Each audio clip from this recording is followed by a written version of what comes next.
sa inyong lahat. So, ngayon hapon na. So, naabala ko sa pagpanood itong mga video ko sa aking paggagawa ng YouTube. So, ito ang nakita ko at na-experience ko kasi nakita ko yung halaman sa labas isa mga 1 year siguro or 1 year na nakaraan isa parang unhealthy na siya. Kaya nag-search ako dito sa video na ito at ito ang nakita ko na before isa parang masigla pa siya. So ipapakita ko sa inyo yung 1 year ago na ang itsura ng aking what we call is water plant or dwarf jasmine na ito pa siya dati then ngayon lalabas ako tapos videohan ko para makita naman ninyo yung itsura niya na in 1 year need na pala siya na iripat. So panoorin ninyo. So this video is 1 year ago na. Then ito ang itsura ng aking tawag yung water plant ba yun or dwarf jasmine. So isa healthy pa siya yung last year, yun ang itsura. Then ang napansin ko kanina yung nagpunta ako doon, nadaanan ko na na siya, parang unhealthy na siya dan parang mamamatay na. So kaya ang ginawa ko is nag-search ako kung kailan ko ito ginaripat. So kaya nakiisip ko ipakita na lang itong video para malaman niyo na this one doing this is nag-trim ako at saka kasali ng yung repotting of this plant. So yun ang puntahan ko doon sa labas. Pakita ko sa inyo na in 1 year kailangan na palang i-repot yung mga bonsai materials natin. So punta tayo sa labas. So ito na ang itsura niya, yung aking what we call is dwarf jasmine. Yun, I think for 1 year na, so need to repot nito. This one. So yung last na 1 year ago na class ko to my video. Yun. Ito mabuti pa ito, mahapsay-hapsay siya gamay, magandang kaunti na tingnan pero ukal na po niya siyang mga dahon. So think need to repot. So muntik na mamatay. Ang unahin natin, tingnan natin sa ilalim is wala pa siyang lumalabas na root. Pero kasi hindi ito naka-anchor, so pwede lang diretso ng bunot. So yan, so grabe na yung niya, yung what we call ugat, kaya pala ganito na ang itsura niya. So need to repot na ito. Tapos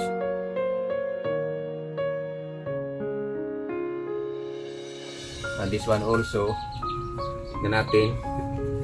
So may gamot na ng lulusot mga ugat, and also puno na din ng yung what we call this puno na rin ng yung ugat din pa rin dito. So ganito yung sa pagbubonsai. Hindi lang kay abono, dinig ng tubig, dilig ng tubig. Kailangan din natin na root to leaves ang natin i-trim. So kasi hapon na ngayon hindi ko na matrabaho ito. So maybe tomorrow makuha ko ng extra time ko para magawa ko itong tatlo kasi sayang na mapamatay. Tapos ilagay ko na ito sa init, yung matagdangag init kasi I think is nahawungan na po niya, that's why nagkaganito. So ngayon punta tayo sa kabila para mapakita ko naman sa iyo yung mga pot ko na napinturahan na mukha ng magandang tingnan. So itong isa is katatapos ko lang na pinturahan, kaya may balot na plastic. Tapos isa natuyo na yung pintura, so tatanggalin ko na itong cover na plastic. So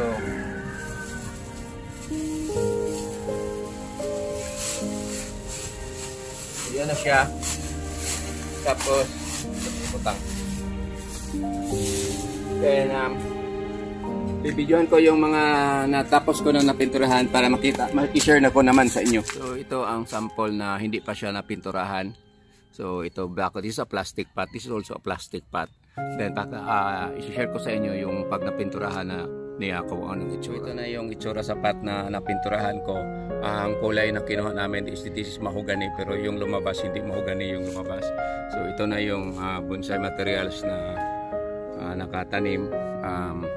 Nakita nyo, hindi siya patsyada ang pagkagawa, hindi anong tawag yun, hindi kayo maganda, pero yung art, nandyan yung art kasi ang ginawa, nilagyan ko ng that is butiki na nakapatong. So lipat naman tayo doon sa isang bonsai material. Same pa rin, simpat, then orange ang kulay, tapos piniturahan ko na ng mahogany.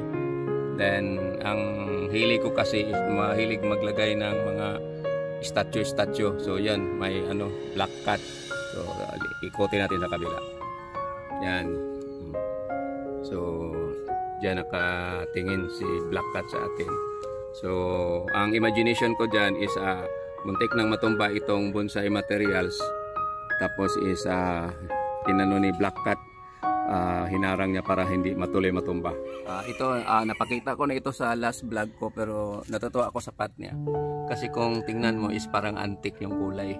So white ang background, then ginanyan ko papintura ng parang spot lang. So parang naging mukhang antique.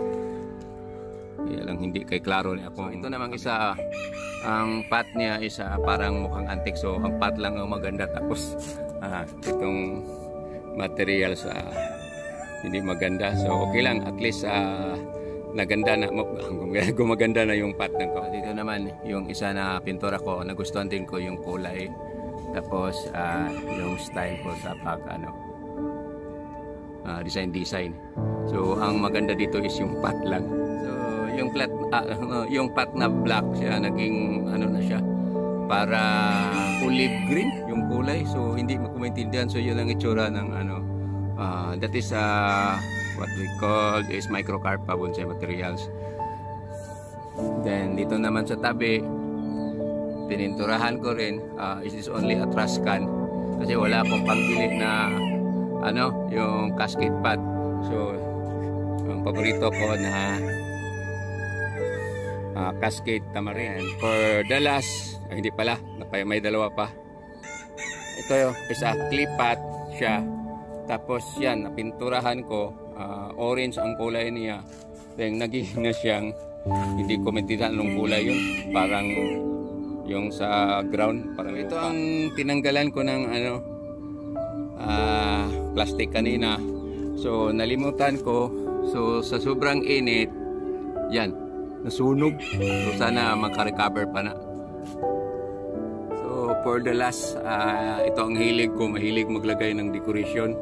Kaya may maraming mga tao-tao o may bahay pa sa taas.